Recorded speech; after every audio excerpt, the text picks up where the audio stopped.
नमस्कार प्यारे बच्चों। हम कक्षा 9 में हिंदी में 5 मेरी बीमारी श्यामा ने ली, वहाँ कंटिन्यू करेंगे। लेखक बीमारी में भी हमेशा काम करते थे। उसके लिए उन्होंने एक लेखक विश्राम तिवारी जी की बातें लिखी है कहावत के रूप में कि मार के पीछे भूत भागे। वह तिवारी जी की पंक्ति है, लेकिन लेखक कहते हैं कि काम के पीछे बुखार भागे, यानी काम करने से बुखार जल्दी चला जाता है। तो यहाँ लेखक कहते हैं कि पिछले 9 महीने से मुझे वह झकझोर रही थी बीमारी, क्योंकि मेरा बुखार मामूली नहीं था। बहुत ही अधिक समय मुझे झटका दिया था। स्कूल भी बंद थी, ट्यूशनों पर भी मैं जाता था। उनकी आमदनी की मुझे ज़रूरत थी। किताबों की बिक्री भी अभी नियमित नहीं थी। कर्ज सिर पर चढ़े था। बुखार 10 दिन चला, 20 दिन चला, महीने भर चला, 2 महीने चला।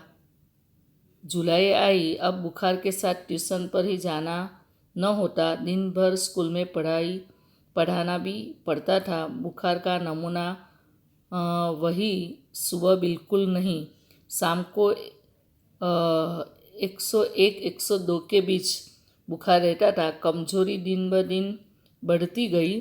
कभी कभी धीमी खांसी, दवा, शौकिया दवा बातू एक होम्योपैथी कर रहा था। कभी कभी सोचता क्या मुझे तपेदिक हो गया है। तपेदिक यानी क्षय की बीमारी, जिसमें फेफड़े खराब हो जाते हैं। हो गया तो हो।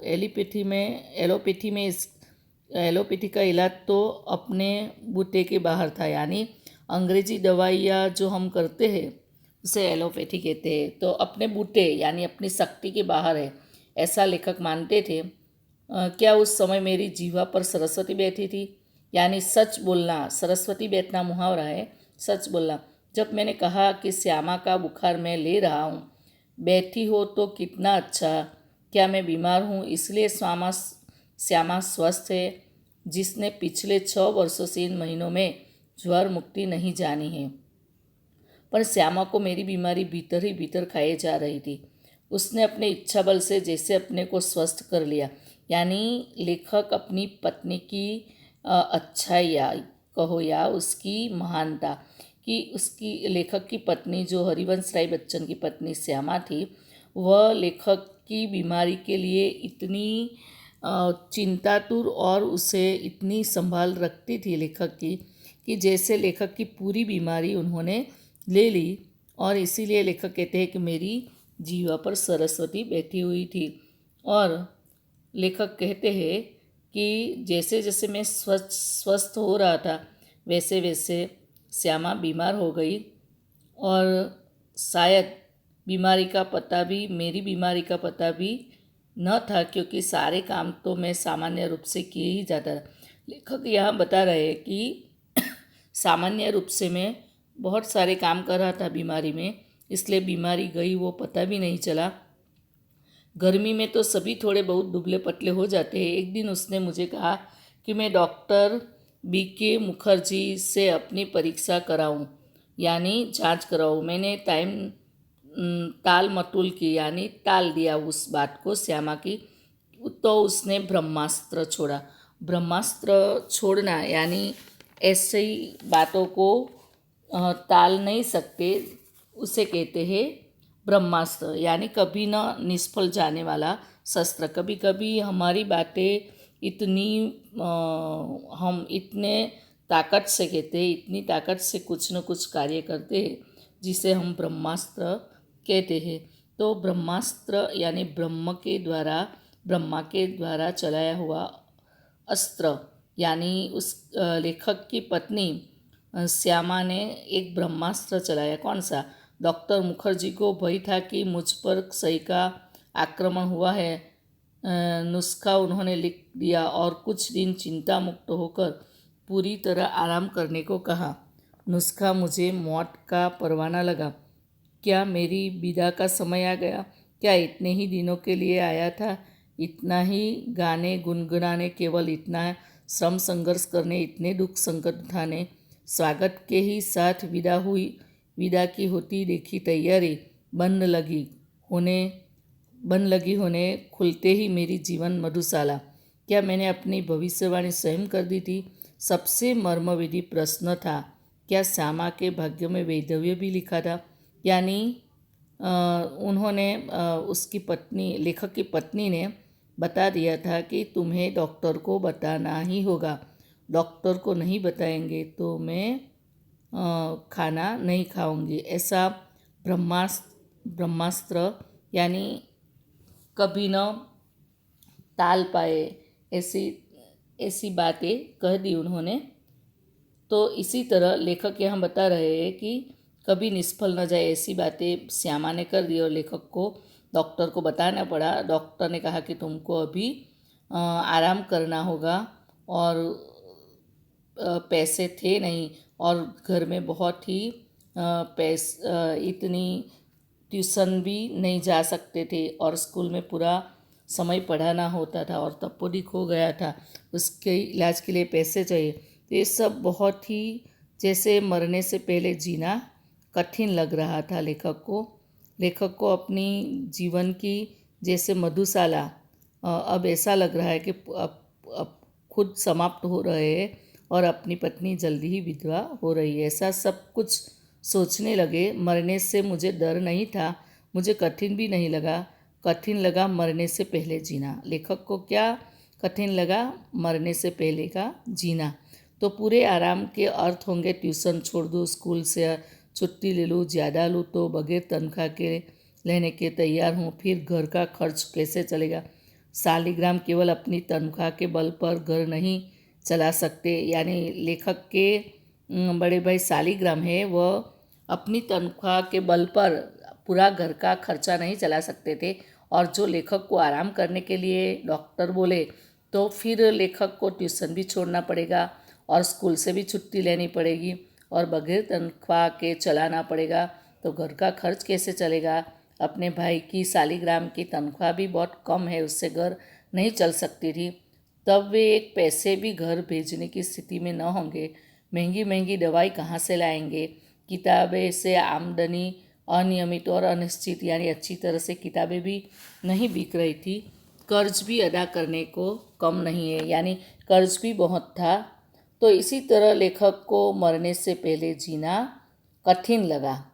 लेकिन लेखक बता रहे हैं कि उसकी पत्नी, यानी लेखक की पत्नी हमेशा जब डॉक्टर ने बताया कि तुम्हें तो तपोदी खो गया है, ऐसी बात डॉक्टर की सुनकर ही श्यामा काँप उठी, बहुत डर गई, क्योंकि तपोदी उस समय में होना जैसे बहुत ही वो अच्छी तरह से अच्छा नहीं हो पाता था, इसलिए उस बीमारी को सुनते ही लोग डर जाते थे। लेकिन यहाँ लेखक बता रहे कि मेरी पत्नी श्यामा बहुत ही मन से मजबूत थी, वह तुरंत संभल गई, यानी अपने आप को संभाल लिया, वो अपना डर निकाल लिया, दृढ़ हो गई, मजबूत हो गई। जैसे उसने पल भर में एक सोच आई और कांपना मैं सहना नहीं कर सकूँगा, ऐसा श्यामा को लगा कि ले अपने पति को ये बात, यानी मैं डर जाऊँगी, वो सह नहीं पाएंगे, ऐसा उसको लगा, इसलिए तुरंत ही वो संभल जाती है। इस खबर से मेरे माता पिता को तो लकवासा मार गया। लकवासा मार जाना यानी मुहावरा है, तो लकवा मार जाना उसका अर्थ होता है कि हमें जीवन में बहुत सारी तकलीफ आती है तो हम स्तब्ध हो जाते हैं। तो लकवा मार जाना यानी हम आश्चर्य से स्तब्ध हो, या तो कुछ ऐसी वेदना से हम स्तब्ध हो जाते, कुछ नहीं बोल पाते, ऐसा लगा माँ बाप को। और पिताजी धैर्यवान व्यक्ति थे, बहुत ही धीरज रखते थे। उन्होंने मुझसे कहा, घबराओ नहीं, हम घर बेचकर तुम्हारा इलाज करेंगे। तुम्हारा जो इलाज है, तुम्हारी जो हमें सुसुसरा करवानी है या तो उपचार करवाना है, वह हम घर बेचकर भी करवाएंगे। शालिग्राम असमर्थता की एक सांस लेकर रह गए। अपने भाई को भी बहुत दुख हुआ, शालिग्राम का भी, वह थोड़ी सांस लेकर रह गए, यानी बहुत ही पीड़ा हुई। मैंने कुछ दिनों के लिए ट्यूशन और स्कूल से छुट्टी ले ली। किताबों की बिक्री से कुछ रुपये पड़े थे, उनसे दवाएं मंगवा ली और पर लेट गया। चारपाई यानी वो खटिया जो होती है उसके पर श्यामा की सेवा साकार हो गई। साकार होना यानी सफल होना। श्यामा ने मेरी इतनी सेवा की कि जिससे मेरा तपोदिक अच्छा हो गया, यानी उसकी सेवा सफल हो गई। डॉक्टर ने निश्चिंत होकर आराम लेने के लिए कहा। अब बहुत कुछ करने को रहता था, चिंता के लिए समय ही कहाँ है। अब तो चिंता ही चिंता करने को थी। विशेष चिंता भी मुझे सिर पर चढ़ कर्ज की, यानी सिर पर चढ़ना यानी बहुत ही ज़्यादा चिंता होना कर्ज की। मेरा इलाज हो या ना हो, पर कर्ज को किस्तें तो जानी ही चाहिए।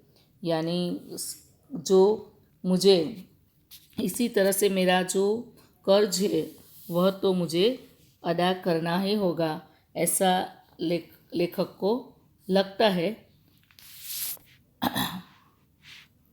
लेखक यहाँ बता रहे हैं कि मैं सोचने लगा। श्यामा ने वज्र ही अपनी छाती पर रखकर वह वाक्य कहा होगा, तुम उसकी चिंता मत करो। अपनी पत्नी ने बताया कि श्यामा के लिए मैं पारदर्शी दर्पण था। पारदर्शी यानी उस आर पार दिखाई देने वाला। लेखक की चिंता भी श्यामा को दिखाई देती थी, तो तुरंत ही वह कहती थी कि तुम चिंता करते रहोगे तो दवा क्या लाभ पहुँचाएगी। मैंने कहा, ट्रैक्ट सोसाइटी के मुझ पर 400 रुपये का कर्ज है, अन्य मित्रों के 100। तो तब उन्होंने कहा कि तुम्हारा कर्ज तो मैं ऐसे ही मरने के बाद भी उतार लूँगी, तुम उसकी चिंता मत करो। और जैसे वज्र ही अपनी छाती पर रखकर वह वाक्य उन्होंने श्यामा ने कहा होगा, ऐसा लेखक को लगता है। और लेखक को चिंता मुक्त रखने के लिए वह कुछ भी करने के लिए तैयार थी। तो इसी तरह मरने के लिए जो मैंने अपने आप को छोड़ दिया था वह मुझे एकदम गलत लगा। मुझे अपने लिए नहीं, श्यामा के लिए भी जीना चाहिए। कभी कभी इस संसार में कई लोग, हमारे रिश्तेदार या हमारे आत्मीयजन हमारे लिए क्या क्या क्या करते हैं, तो उसके लिए भी हमें जीना चाहिए, यानी अपने मन को मजबूत बनाकर रखना चाहिए। और जो भी होता है उस परिस्थितियों का सामना कर कर आगे जीवन जीने का हमें प्रण लेना चाहिए, यानी अच्छी तरह से जीना चाहिए। वही बात यहाँ लेखक ने श्यामा के लिए कहा। श्यामा के लिए मैंने जीवन में कुछ नहीं किया, कभी करने को कुछ मिला ही नहीं।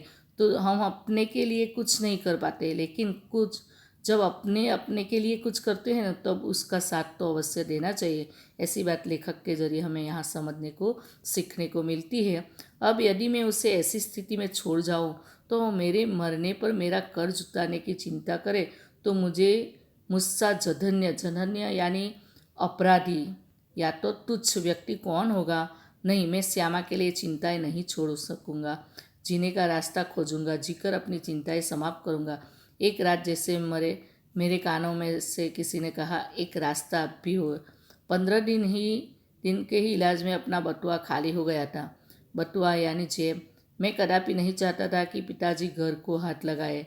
हाथ लगाना यानी घर को बेचना। अपनी वृद्धावस्था में शांति को बैठने के लिए माँ बाप ने घर बनाया है, वह भी मेरी बीमारी पर वह इस तरह से बेचना चाहते थे।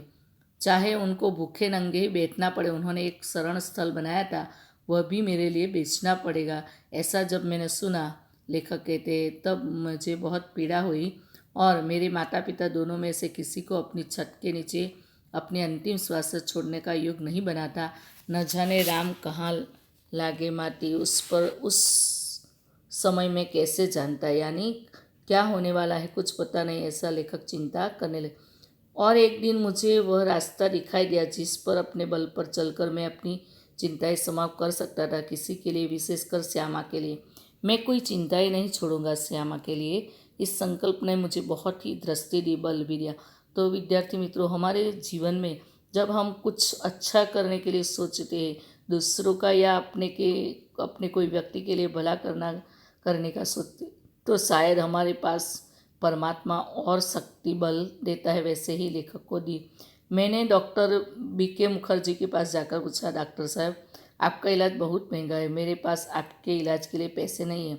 इसके पूर्व कि मैं कुछ और कहूँ या पूछूं, उन्होंने अपनी बदनाम मुँहफट यानी मुँह से स्पष्ट बोलना, सही बोलना स्वभाव से कहा, पैसे नहीं है तो जाओ मरो। यानी लेखक ने अपनी लाचारी बताई डॉक्टर मुखर्जी से कि आपका इलाज बहुत महंगा है और मेरे पास पैसे नहीं। तो डॉक्टर ने मुंह पर जवाब दिया कि आपके पास पैसे नहीं तो जाओ मरो। मुझे जीवन में चुनौती से ही बल मिलता है। तब लेखक को चुनौती से बल मिला, यानी ललकार, कोई ललकारते हैं, कोई हमें ऐसे हमारे सामने पड़कार फेंकते हैं तो हमें उसको पूरा करने का एक कोई बल, अदृश्य शक्ति, परमात्मा देते हैं। वैसे लेखक को भी दिया। यदि मुझे 100 बरस जीने का आशीर्वाद भी देते तो शायद जीने के लिए संघर्ष करने का मुझ में इतना बल ना था जितना मैंने उनके जाओ मरो शब्दों से संचय किया। यानी कभी कभी हम नेगेटिव शब्द जो सुनते हैं, इससे भी कभी कभी हम पॉजिटिव बन जाते हैं कि मेरे मरने की कोई बात करते तो मैं जीऊँगा। वैसे लेखक के मन में भी ये सोच आई कि मैं जीऊँगा, यानी पैसे भरकर कहीं से भी इकट्ठा करके मेरी बीमारी का इलाज करवाऊँगा। लड़कपन में मेरे पड़ोसी बाबू मुक्ता प्रसाद ने लुई कुने की पानी के इलाज से मुझे परिचित कराया था। यानी एक ऐसी लुई कुने की एक पद्धति है देसी इलाज, तो उसमें से कैसे वो लेखक सीखते हैं वो बता रहे हैं कि मेरी ऐसी बीमारी के लिए ठंडे पानी के टब में बैठकर शीत बात लेने का विधान था। एलोपैथी में क्षय के रोगी को दूध, घी, मक्खन, अंडा अधिक से अधिक दिया जाता। कुने के इलाज में चीखना मना था। सिर्फ कच्ची सब्जियां, फल, भीगे चने, गेहूँ आदि पर रहना था। यानी इससे हमारा जो हाजमा है वो अच्छा हो जाता है, पूरा शरीर एकदम एनर्जी युक्त हो जाता है। तो वह एलोपैथी की जगह लेखक ने इसी तरह से लुई कुने की पद्धति को अपनाने को चाहा, क्योंकि इसमें पैसे कम लगते थे। दवा पर न खर्च कर खुराक पर खर्च करने के लिए लेखक ने सोचा। इलाज तो मेरी स्थिति के अनुकूल था और कामकाज साधारण किए जाना था। मैंने BK मुखर्जी का नुस्खा फाड़ डाला और कुने की पद्धति के अनुसार शीत यानी ठंडा बर्फ़ के पानी में बैठना प्रारंभ किया। तदनुसार खुराक आदि पर मैंने ध्यान दिया। स्कूल भी जाने लगा, केवल रात वाली ट्यूशन छोड़ दी। उसका मुआवजा एक तरह से किताबों की बिक्री से मिल जाता। श्यामा ने मेरा विरोध न किया। जीवन भर में जिस रास्ते पर चला उसने हमेशा स्वस्ति पंथा कहा और मेरे पीछे चली, यानी मेरे पीछे ही हमेशा रहती थी। मेरी स्नान चिकित्सा के संबंध में भी वह प्रतिदिन अपनी सेवा सहयोग देती थी। सबसे अधिक अपनी इच्छा बल से उसने मुझे अपने रास्ते पर न ठहरने दिया, रास्ते पर न ठहरना, आगे चलना मुहावरा, न पीछे फिरने दिया, यानी हारना। राह पकड़कर तू एक चला चल पा जाएगा मधुशाला।